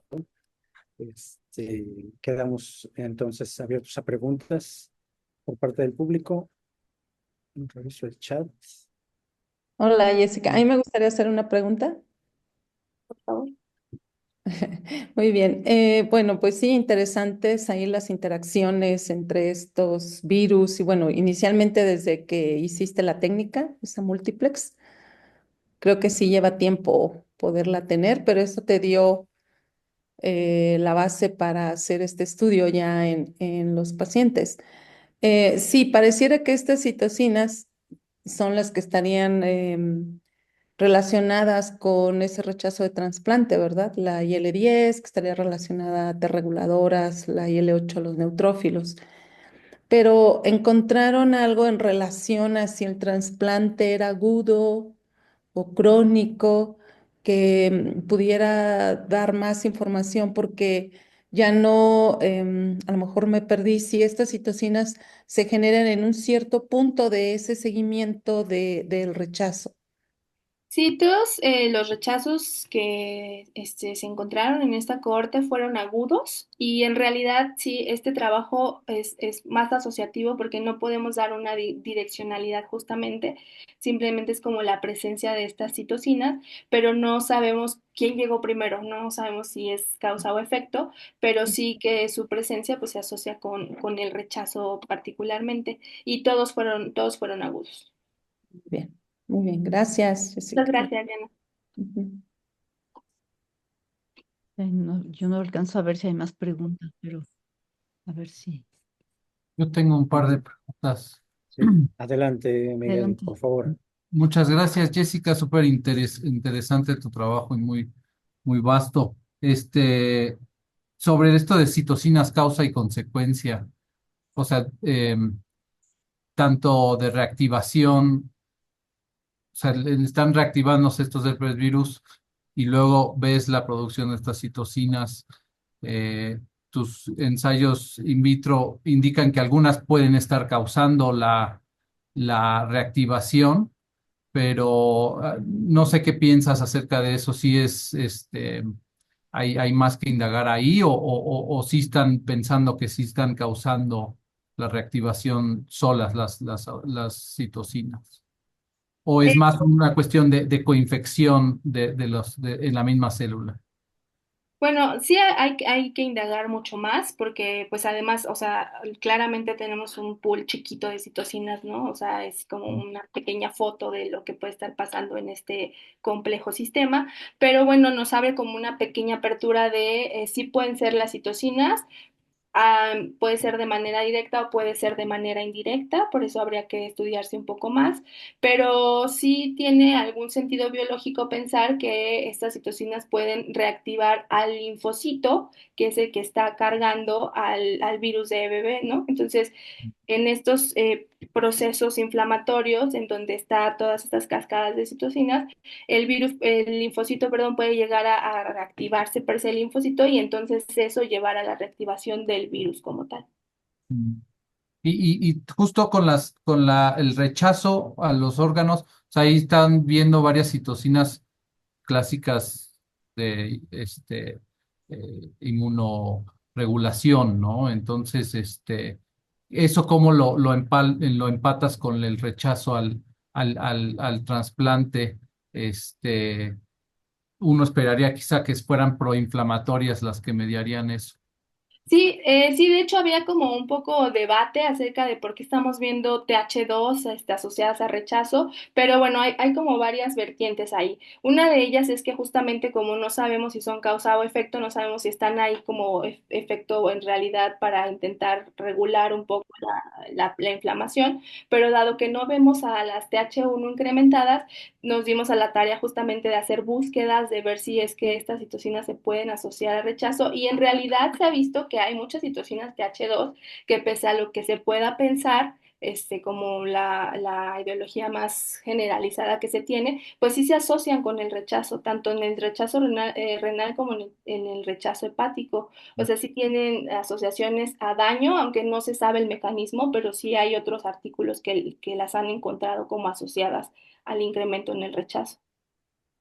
Y solo por último, si me permiten, una muy rápida, nosotros estamos interesados justo en reactivación de Epstein-Barr, pero en coinfecciones con virus agudos, como SARS-CoV-2 o arbovirus.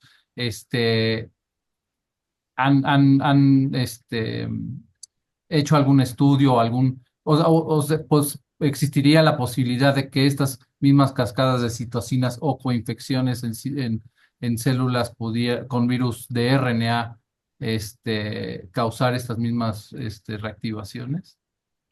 Sí, sí, en realidad sería como lógico pensarlo, dado que pues la idea es que en un evento de coinfección, no necesariamente de los herpes virus, sino en eventos de coinfección en donde estén participando cualquier otro patógeno, pues podría llevar a la reactivación del linfocito y eso reactivaría per se a EBV. Entonces sí, sí sería posible, pero también es un poco pensándolo en un contexto de inmunosupresión, ¿no? Porque si no, en general, pues estarían como regulando estas pequeñas reactivaciones virales. Muchas gracias. Muchísimas gracias a ti. Podría intervenir y completar un Sí. poquito esas.